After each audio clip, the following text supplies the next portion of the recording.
안녕하세요. 나닉입니다. 오늘 리뷰해볼 애니는 아슈라 크라잉입니다.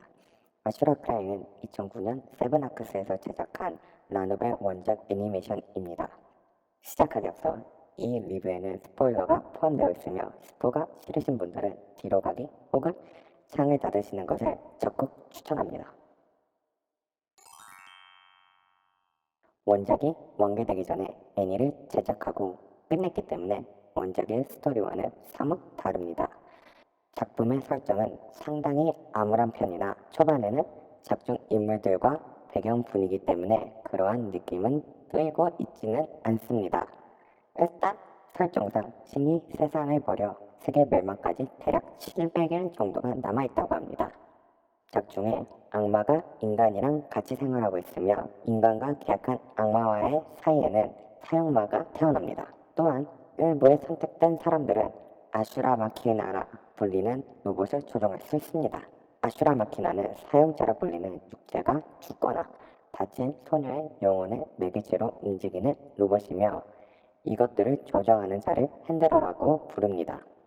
그런 핸들러가 악마와 계약하면 이 애니의 제목인 아슈라 크라잉이 되며 작중에서는 아슈라 크라잉을 위험한 존재로 보고 있습니다. 사형체는 전원 여성이며 영혼을 소모하여 아슈라 마키나의 능력을 사용하는 만큼 사용하면 감정을 상실하게 되며 과하게 사용할 경우 육체의 소멸로 이어집니다. 스토리는 행방불명이 된 형을 찾고 있는 주인공 나츠메 토모하루가 유령이 되어 자신에게 붙어있는 소꿉친구 미나카미 미사와 함께 형이 살던 명화 저택에 이사하는 것으로 시작됩니다. 옆에 붙어있는 소꿉친구 미나카미 미사오는 3년 전 주인공과 함께 영국에 가다가 비행기 사고로 저렇게 되었다고 합니다.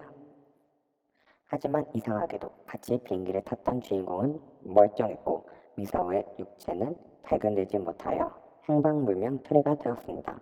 이사 온 첫날 나츠메 토모하루는 형 나츠메 나오타카의 지인이라고 자신을 소개하는 쿠로사키 슈리라는 여자한테 하얀색 트렁크를 받게 되는데 이것으로 인해 모든 스토리가 시작되었습니다. 저녁에는 어떤 부녀한테 습격을 당했지만 부녀는 도망치고 다음날 학교에 가니 그 부녀와 비슷하게 생긴 소녀가 학교에 미소녀로 불리고 있었습니다. 당연히 소녀는 아니라고 하고 주인공도 눈색이 다르고 해서 아닌가 보다 하고 일단 넘어갑니다. 그 후 학교가 끝나고 저녁에 집에 오니 무장을 한 하얀 옷의 집단이 총을 들고 당당히 무단 침입을 하려고 하고 있었습니다. 그 후 우두머리로 보이는 소녀는 무언가를 달라고 반 협박을 하지만 다행히 형의 지인이 구해줍니다. 그러자 이번에는 악마라고 불리는 집단이 총과 불을 몸에 두르고 나타나서 집을 부수기 시작합니다. 주인공은 당연히 월세로 빌린 집이 박살나면 집주인한테 죽을 것을 알고 있기에 어떻게든 해결하려 하지만 두 집단은 가방을 넘기라고 하고 형의 지인은 가방을 열라고 하는 등 의견이 좁혀질 기미가 전혀 없죠. 그나마 아는 사람은 형의 지인의 말을 따라 가방을 열게 되지만 그 안에는 검은색 액체만 있을 뿐 그 외에는 아무것도 없었습니다. 그렇게 다음날 일어나서 학교에 가니 학생회장이 주인공을 호출했습니다. 그렇게 처음 보는 제1 학생회장은 알고 보니 전날 집에 무단 침입을 해서 집에 총알구멍을 낸 사이키 레이시로이었고 그는 주인공한테 협력을 강요합니다. 당연히 주인공이 거절하자 총을 쏘는 미친 행동을 합니다. 이 소리에 옥상에서 학생회장의 동생과 이야기하고 있던 두 번째 히로인 타카츠키 카나데가 엄청난 운동 실력을 보여주며 학생회장실에 도착합니다. 악마의 힘으로 학생회장을 막으며 도망가라고 하지만 주인공은 자신의 비중이 줄어들 것을 우려한 것인지 도망치지 않았고 학생회장의 부름에 작중 처음으로 제대로 된 아슈라 마키나 히스이와의 전투신이 시작됩니다. 진짜 죽을 위기에 처하자 주인공은 도망치지만 자신만 도망간 것에 양심이 찔린 주인공은 플래그도 꽂을 겸 자신의 가방과 함께 다시 두 번째 히로인을 구하러 갑니다. 당연히 인간인 주인공은 전혀 도움이 안 되고 죽을 위기에 처하자 기계 몸을 한 크로사키 슈리가 어디선가 나타나 싸우기 시작합니다. 이러다 진짜 자신의 위치가 빼앗길 것 같은 주인공의 부름에 아슈라 마키나가 반응하여 크로가네가 소환되어 간단히 히스이를 제압합니다. 제압한 것은 좋았으나 학교에 있는 한 학생회장의 눈에 걸리면 좋지 못할 것을 안 주인공과 두 번째 히로인은 사전에 신청하여 과학부의 특징 덕분에 무사히 넘어갑니다.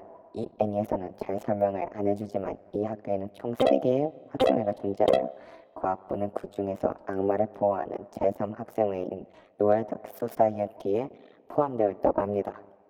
이 이후 주인공은 다양한 여성들을 만나 하렘을 구축하지만 다른 세상에 넘어가는 등 고생을 하게 됩니다. 하지만 주인공이니만큼 주인공 보정을 받아 중간에 악마도 되었다가 두 번째 히로인이랑 알콩달콩한 짓을 하여 사육마도 만드는 등 제 역할을 다 보였습니다. 하지만 작품 자체가 디스토피아적인 분위기도 있고 이번 세기 이전에 세계가 존재하였다는 정보가 있는 만큼 초반과는 다르게 후반부에는 어두운 분위기가 자주 나옵니다. 위의 내용은 1구 3화까지인 관계로 후반부에 들어서면 다소 다른 분위기가 연출됩니다. 이 작품은 진 히로인 역으로는 소드아트 온라인으로 인기를 얻기 시작한 토마스 하루카가 연기하며 주인공으로는 센가 치히로의 행방불명의 하쿠로 유명한 이리노 미유, 히로인으로는 마법소녀 마도키 마도카의 사쿠라 키오코 역의 노나카 아이와 기동전사 건담 시드 라크스 클라인 역의 다나카 리에 등 다양한 성우가 출연합니다. 당시 발매된 1권에서 대략 13권 정도의 분량을 이 쿨에 넣어서 그런 것인지는 몰라도 스토리 스킵이 상당히 심하며 위에 설명한 설정 외에도 원작에는 포함되어 있는 설정이 많다고 합니다. 또한 제작사의 특징인 작품 또한 자주 보입니다. 작품이 10년이 넘은 만큼 지금 보면 촌스러운 부분도 많지만 아슈라 마키나의 디자인만큼은 잘 뽑혔다고 생각합니다. 그 외에도 1쿨, 2쿨 오프닝을 전부 안젤라가 부른 만큼 노래도 지금 들어도 좋습니다. 또한 메카 디자인이 멋있어서 그런 것인지는 몰라도 작중 최종 결전인 26화의 작화와 연출 또한 나쁘지 않다고 볼 수 있습니다. 결론은 졸작에서 평작 정도의 작품이라고 생각하면 좋습니다.